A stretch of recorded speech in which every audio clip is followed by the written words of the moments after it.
हम परमेश्वर को प्रसन्न करना सीखें। एक विश्वासी, एक प्रभु को प्यार करने वाला, उद्धार पाया हुआ व्यक्ति किसी और को नहीं, अपने मास्टर को, अपने बॉस को, प्रभु को प्रसन्न करना सीखे। मुझे और आपको जो प्रभु को प्यार करते हैं, ये हमारा मुख्य ध्येय जीवन में होना चाहिए कि हम परमेश्वर को प्रसन्न करें। हम ये देखें कि उसे क्या भाता है, उसकी क्या इच्छा है जो हमारे लिए, जो हम जब पूरी करें तो उसे ये अच्छा लगता है, वो खुश होता है। बाइबल में परमेश्वर का वचन देखते हैं, इफिसियों उसका 5 अध्याय और 10 पद में लिखा हुआ है, और यह परखो कि प्रभु को क्या भाता है।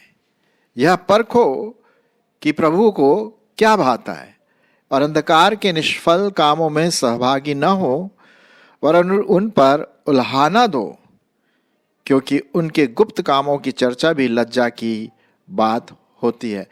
तो आइए आज हम ये देखेंगे कि क्या क्या ऐसी बातें हैं, ऐसी चीज़ें हैं, ऐसा व्यवहार है, ऐसे हमारी मानसिकता होनी चाहिए जिससे प्रभु को हमारे जीवन से प्रसन्नता होती है, उसको भाता है। और जब कोई चीज़ जो हम करते हैं उसके लिए, तो जब वो खुश होता है तो हमें और भी आशीष देता है, हमें अपनी महिमा के लिए और भी इस्तेमाल करता है। तो आइए हम देखेंगे कि परमेश्वर को क्या भाता है। जैसे कि आप इस स्लाइड में देख रहे हैं, बहुत अच्छा चारों तरफ फ्लावर्स हैं, फूल हैं, और आप जानते हैं कि फूलों से क्या होती है, अच्छी खुशबू आती है, और हम सबों को अच्छी खुशबू भाती है ना। दुर्गंध किसी को नहीं पसंद है, लेकिन सुगंध सबको पसंद है। और विशेष करके यदि आप बगीचे वगैरह में जाएं जहाँ ढेर सारे फूल पौधे हैं और तितलियां मंडरा रही हों, हा, क्या अच्छा माहौल और खुशबू वाला वो जगह बगीचा होता है। ठीक उसी प्रकार से आत्मिक रीति से परमेश्वर को हम कैसे प्रसन्न करें, क्या क्या चीज़ें हैं जो उसको भाती हैं, ही लाइक्स इट, है ना। तो चलिए हम शुरुआत करते हैं। पहली बात हम देखते हैं कि परमेश्वर को वो पसंद है जो व्यक्ति भला काम करता है, धीरज से काम लेता है। मैं आपके लिए पढ़ूंगा पहला पतरस उसका 2 अध्याय 20 पद।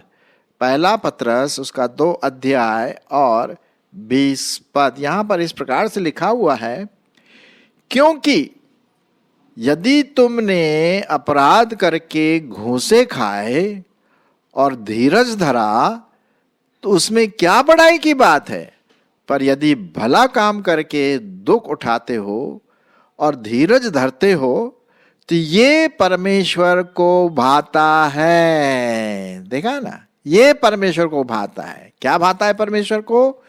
कि यदि हम कभी कभी कठिनाई से होकर के गुजरते हैं, कई प्रकार की तंगियां होती हैं, बीमारियां होती हैं, लोग हमें मिसअंडरस्टैंड कर जाते हैं, दुख मुसीबत आता है, और जब हम धीरज धरते हैं ऐसी चीज़ों में, हम एकदम से नाराज या गुस्सा या कंप्लेन नहीं करते हैं, तो ये परमेश्वर को क्या होता है?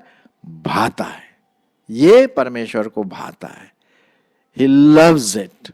उसको खुशी मिलती है जब उसके बच्चे, बेटे और बेटियां जो दुख में, तकलीफ में, तो उसमें हम परमेश्वर को महिमा देते हैं। तो पहली चीज़ हम देखें कि हम जो भी दुख तकलीफ के समय में धीरज धरते रहें, प्रभु को महिमा दें। धीरज धरने के द्वारा ये उसको भाता है। अब आगे इस हफ्ते में या आज कल या जो भी है, अगर कुछ ऐसी चीज़ें आपके विरोध में आती हैं, कोई बात नहीं, धीरज धरे। और यही धीरज धरना प्रभु परमेश्वर को क्या है? भाता, अच्छा लगता है उसको। चलिए आगे और बढ़ते हैं। पहला पतरस उसका 2 अध्याय और 5 पद। पहला पतरस 2 अध्याय और 5 पद। क्या परमेश्वर को भाता है? क्या उसको ग्रहण योग्य है? दूसरी बात, आत्मिक बलिदान, ये उसको, प्रभु परमेश्वर को बहुत भाता है। मैं आपके लिए पढ़ूंगा पहला पत्रस उसका 2 अध्याय और 5 पद। तुम भी आप जीवते पत्थरों के समान आत्मिक घर बनते जाते हो, जिससे याजकों का पवित्र समाज बनकर ऐसे आत्मिक बलिदान चढ़ाओ जो यीशु मसीह के द्वारा परमेश्वर को ग्रहण योग्य, परमेश्वर को भाता है। कितना अच्छा लिखा हुआ है यहाँ, है ना।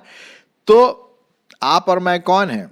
जीवते पत्थरों के मंदिर बनाए हुए हम क्या हैं? परमेश्वर के मंदिर हैं। और ये चट्टान कौन सा है? आत्मिक चट्टान है, जिसका कोने का पत्थर कौन है? प्रभु यीशु मसीह है।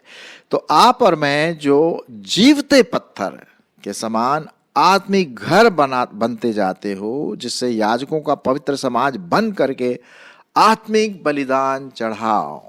और मैंने आपके लिए एक बार बताया था बलिदान के बारे में कि कैसे हम बलिदान, आत्मिक बलिदान चढ़ाएंगे, लेकिन इसके अगले एपिसोड में आप देखेंगे बलिदान से ही संबंधित क्या आत्मिक बलिदान हम चढ़ाएंगे। लेकिन उनमें से एक आत्मिक बलिदान यह है कि अपने शरीरों को परमेश्वर के प्रति एक जीवित बलिदान करके चढ़ाएं।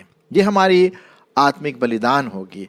इसी से संबंधित मैं आपके लिए पढ़ना मांगता हूं। पाया जाता है रोमियो और उसका 12वां अध्याय, रोमियो और उसका 12वां अध्याय। और यहाँ पर लिखा हुआ है कि पहला पद क्या लिखा हुआ है, मैं आपके लिए पढ़ देता हूँ। इसलिए हे भाइयों, मैं तुमसे परमेश्वर की दया स्मरण दिलाकर विनती करता हूँ कि अपने शरीरों को जीवित, पवित्र और परमेश्वर को भावता हुआ बलिदान करके चढ़ाओ। ये बात लिखिए ना, एक भावता हुआ बलिदान चढ़ाओ, यही तुम्हारी आत्मिक सेवा है। तो आपको और मुझको हमारे जो शरीर की अभिलाषाएं हैं उसको क्रूस पर ठोक करके, उसको अलग करके अपना जीवन प्रभु यीशु मसीह में जीवित होकर के बिताएं। और यही आत्मिक बलिदान आपके लिए और मेरे लिए, प्रभु के लिए, हम सब प्रभु के लिए कर सकते हैं। जैसा मैंने अभी आपके सामने पढ़ा, पहला पत्रस उसका 2 अध्याय और 5 पद, और रोमियो उसका 12वां अध्याय और उसका 1 पद, कि ये अपने शरीरों को जीवित और पवित्र और परमेश्वर को भावता हुआ, ये उसको बहुत पसंद है। जब हम अपने शरीरों को, शरीर की अभिलाषाओं को उस बलिदान पर रख देते हैं, क्रूस पर चढ़ा देते हैं, तो परमेश्वर, जो परमेश्वर पवित्र आत्मा और प्रभु यीशु मसीह पिता जो है, त्रिएक परमेश्वर, उसको ये भाता है ना। तो आइए अपने आँखों को, अपने कानों को, अपने जीभ को, अपने मन को, अपने पूरे व्यक्तित्व को आत्मिक रीति से प्रभु के लिए चढ़ाएं और हमेशा प्रभु के लिए जिएं। हमारा सोचना प्रभु का सोच हो, हमारा देखना प्रभु की देख हो, हमारा सुनना प्रभु का सुनना हो, हमारी जीभ प्रभु की महिमा के लिए हो, हमारा मन पवित्र चीज़ों के बारे में सोचे। ये है आत्मिक बलिदान। ठीक है। फिर एक और चीज़ है जो हम देखते हैं, जो परमेश्वर को बहुत भाता है, जिसको परमेश्वर ये सब चीज़ें प्रसन्न करता है। और क्या भाता है परमेश्वर को? माता पिता और परिवार से एक अच्छा संबंध। ये बहुत ज़रूरी है। माँ बाप और हमारे सगे संबंधी से एक अच्छा संबंध हम रखें। मैं आपके लिए पढ़ूंगा 1 तिमोथी 5 अध्याय। ठीक है, 1 तिमोथी और उसका 5 अध्याय और उसका 4 पद। चलिए देख लेते हैं क्या लिखा हुआ है वहां पर। यहां पर लिखा हुआ है, और यदि, सुनिए, और यदि किसी विधवा के बच्चे या नाती पोते हों तो वे पहले अपने ही घराने के साथ आदर का बर्ताव करना और अपने माता पिता आदि को उनका हक देना सीखें, क्योंकि ये परमेश्वर को भाता है। जी हाँ, ये परमेश्वर को भाता है। कि यदि, फिर से मैं पढ़ देता हूं वो पद आपके लिए, यदि किसी विधवा के बच्चे या नाती पोते हों तो वे पहले अपने ही घर के साथ आदर का बर्ताव करना है, हमारे परिवार वालों के साथ, हमारे माँ बाप के साथ उनका आदर करना, उनका हक देना। कभी कभी क्या लोग सोचते हैं, अरे भाई हम मसीह बन गए हैं, क्रिश्चियन बन गए, अब हमें जो हमारे संबंधी हो, माँ बाप, चाचा चाची, नाना नानी और जो भी हैं बच्चे, कोई संबंध नहीं रखना। नहीं नहीं नहीं नहीं, हमें अपने माँ बाप का आदर करना है, चाहे वो नॉन क्रिश्चियन क्यों ना हो, अन्य जाति में, हमें करना है जितना हो सकता है, क्योंकि प्रभु ने कहा कि हम अपने माँ बाप का आदर करें, अपने बच्चों का जो भी सहायता हम कर सकते हैं, अपने बेटे का जो भी है। ये एक घराने का, एक परिवार का ऐसा अटूट संबंध है जो हमें एक मसीह होने के नाते खुशबू के समान है। यही परमेश्वर को भाता है कि हम उनकी देख रेख करें, उनका जो हक है, माँ बाप का जो हक है उन्हें देना है, आदर देना है, जहां तक हो सके उनकी आज्ञाओं का पालन करना है, जो परमेश्वर के वचन के आधार पर होना चाहिए, क्योंकि ये बात परमेश्वर को भाता है, जिसके बारे में आज हम बात कर रहे हैं, है ना। परमेश्वर को क्या भाता है, हमने देखा परमेश्वर को क्या भाता है। परमेश्वर को भाता है कि हम भला काम करें, धीरज रहें, मुसीबत दुख में भी धीरज रखें, और आत्मिक बलिदान, हमारे शरीर का आत्मिक बलिदान चढ़ाया जाए, माता पिता और परिवार वालों से अच्छा संबंध भी रखें। चलिए और आगे बढ़ते हैं। और परमेश्वर को क्या भाता है, हम जानते हैं बहुत अच्छी तरह से कि कभी कभी किसी को चीज़ों की ज़रूरत पड़ जाती है, पैसों की तंगी आ जाती है, और यदि हमारे पास कुछ पैसे हैं जो परमेश्वर ने आशीष के रूप में दिए हैं, तो हम उसको दूसरों के साथ शेयर करें, क्योंकि ये बात परमेश्वर को बहुत भाती है। मैं आपके लिए पढ़ूंगा इसी से संबंधित फिलिपियों उसका 4 अध्याय और 18 पद। फिलिपियों उसका 4 अध्याय और 18 पद, यहां पर लिखा हुआ है, मेरे पास सब कुछ है, वरन बहुतायत से भी है। जो वस्तुएं तुमने इपफ्रोदितुस के हाथ से भेजी थी, उन्हें पाकर मैं तृप्त हो गया हूं। वह तो सुखदायक सुगंध और ग्रहण करने की योग्य बलिदान है, जो परमेश्वर को भाता है। एक और बात यहां पर देख रहे हैं मित्रों, क्या भाता है परमेश्वर को, कि हमें एक दूसरे की पैसों के द्वारा, चीजें देने के द्वारा, सहायता के द्वारा दूसरों की सहायता करें, चाहे वो काउंसलिंग हो, टाइम देना हो, पैसा देना हो, चीजें देना हो, विशेष करके हमारे जो विश्वासी भाई बहन। अब यहाँ पर देखिए, जो कलीसिया थी वो पौलुस के लिए कुछ भेजा, जो वस्तुएं भेजी, ये क्या थी, ये सुखदायक सुगंध और ग्रहण योग्य बलिदान। ये बहुत अच्छा है, ये सुगंधदायक सुगंध, अच्छी सुखदायक सुगंध, फ्रेग्रेंस जिसे कहते हैं, वो पौलुस को भेजी। तो वो बोल रहा है कि ये परमेश्वर को भाता, ये तो मुझे भी भाया और परमेश्वर को भी भाता है जब उसके लोग एक दूसरे की सहायता करते हैं। आप अच्छी तरह जानते हैं प्रेरितों के काम उसके 2 अध्याय और अंतिम कुछ पदों में क्या लिखा हुआ है, सब जो विश्वासी थे एक दूसरे की सहायता करते थे, जैसी जिसकी जरूरत होती थी वैसी उसी जरूरत के अनुसार वो उनकी पूर्ति करते थे, चाहे चीजें हो, चीजों की हो, वस्तुओं की हो, पैसों की हो, कपड़े लत्ते हो, कोई भी चीज हो, वो अपना, बल्कि खेत बेच करके, घर बेच करके वो लोगों को सहायता करते थे। और ये क्या है, परमेश्वर का ग्रहण योग्य बलिदान है परमेश्वर के लिए, जो परमेश्वर को भाता है। तो प्रिय, हम ऐसा करना ना भूलें, बल्कि हम एक दूसरे की क्या करें, सहायता भी करें। चलिए और आगे बढ़ते हैं हम। तो परमेश्वर के वचन में क्या लिखा हुआ है कि हम अपने मन को, अपने मस्तिष्क को, अपने दिमाग को परमेश्वर के वचन से भरे, क्योंकि ये भी परमेश्वर को भाता। मैं आपके लिए पढ़ूंगा रोमियो उसका 12 अध्याय और उसका 2 पद। रोमियो 12 उसका 2 पद क्या लिखा हुआ है?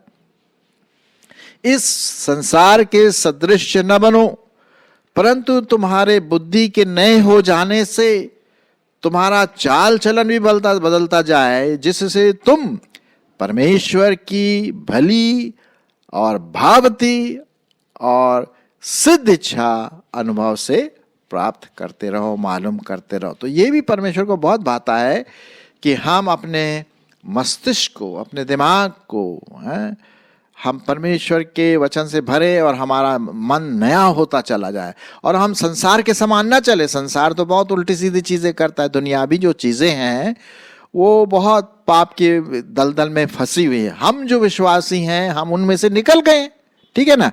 अच्छा, हम उसमें से जब निकल गए हैं तो हम नई चाल से चले, ये परमेश्वर को भाता है, क्योंकि जिससे तुम परमेश्वर की भली और भावती और सिद्ध इच्छा अनुभव से प्राप्त कर सको। तो यदि आपको परमेश्वर की इच्छा जानना है तो वो चीज करो जो उसे भावता है। और वो क्या है? हमारे मन को वचन के द्वारा नया करते रहना, नया करते रहना, नया करते रहना है। हाँ, ये बहुत इम्पोर्टेंट और महत्वपूर्ण बात है। फिर हम देखते हैं कि और क्या चीज परमेश्वर को भाता है।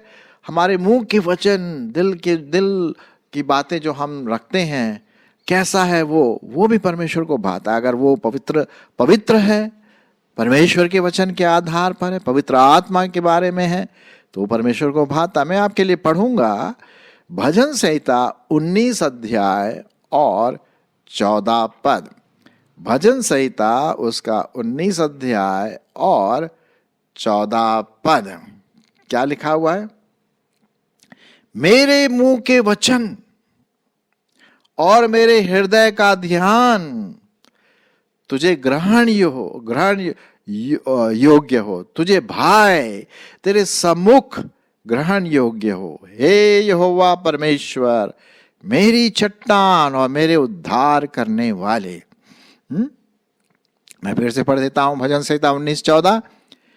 मेरे मुंह के वचन और मेरे हृदय का ध्यान तेरे सम्मुख ग्रहण योग्य हो, तुझे भाए। हमारे मुंह के वचन मीठे होना है, हमारे दिल की जो बातें हैं वो साफ और पवित्र हों, तब वो चीजें परमेश्वर को क्या होगा? ग्रहण योग्य होगा, वो ये उसको भाएगा, जिससे परमेश्वर की महिमा अपने इन चीजों से हम कर सकते हैं। जी हाँ। फिर एक और चीज है जो हम परमेश्वर को भाएं, हमारे बातें, और वो है प्रार्थना, है ना? परमेश्वर के सामने प्रार्थना करना, उसकी आराधना करना। मैं आपके लिए पढ़ूंगा, ये उसको भाता है। 1 तिमोथी 2 अध्याय 1 से 3। 1 तिमोथी 2 अध्याय 1 से 3 पद मैं आपके लिए पढ़ूंगा। ध्यान से सुनिए, ठीक है? आशा है आप ध्यान से सुन रहे हैं सब चीजें। अब मैं सबसे पहले यह आग्रह करता हूं कि विनती, प्रार्थना, निवेदन, धन्यवाद सब मनुष्यों के लिए किए जाएं, राजाओं और समूचे पद वालों के लिए, इसलिए कि हम विश्राम और चैन के साथ सारी भक्ति और गरिमा में जीवन बिताएं। यह हमारे उद्धारकर्ता परमेश्वर को अच्छा लगता है और भाता भी है। हाँ, आप समझ गए ना? क्या अच्छा लगता है? कि हम दूसरों के लिए प्रार्थना करें।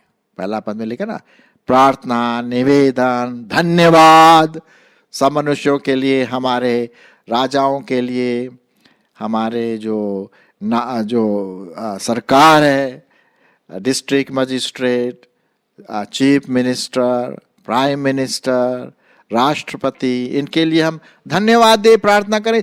चाहे वो जो भी करते हैं, हम वो परमेश्वर वो उनको वो देगा, लेकिन हम विनती करें कि प्रभु परमेश्वर उनको बुद्धि दे, तो जब हम ऐसी बात करते हैं तो क्या लिखा है तीसरे पद में, यह हमारे उद्धार करता परमेश्वर को क्या लगता है, अच्छा लगता है और भाता भी हो। हाँ, कितना अच्छा लिखा हुआ है। सो मेरे प्रियो, आइए हम परमेश्वर को प्रसन्न करें और वो चीज करें जो उसको भाता है। क्या क्या भाता है? कि हम भला काम करें, धीरज रखें, दुख मुसीबत में भी हम धीरज रखें, आत्मिक बलिदान चढ़ाएं, माता पिता और परिवार से एक अच्छा संबंध रखें, दूसरों की सहायता करें, हम अपने मस्तिष्क को और हमारे माइंड को, दिमाग को नया करते जाए परमेश्वर के वचन से। हमारे मुंह के वचन मीठे हों, हृदय साफ हो और परमेश्वर से प्रार्थना करें, धन्यवाद दें। ये सब चीजें क्या है, परमेश्वर को भाता है। आइए हम सब, मैं और आप जो प्रभु के लोग हैं, ऐसी चीज करें, ऐसा बने जो हमारे पिता परमेश्वर को, पुत्र को, पवित्र आत्मा को भाए। आमीन।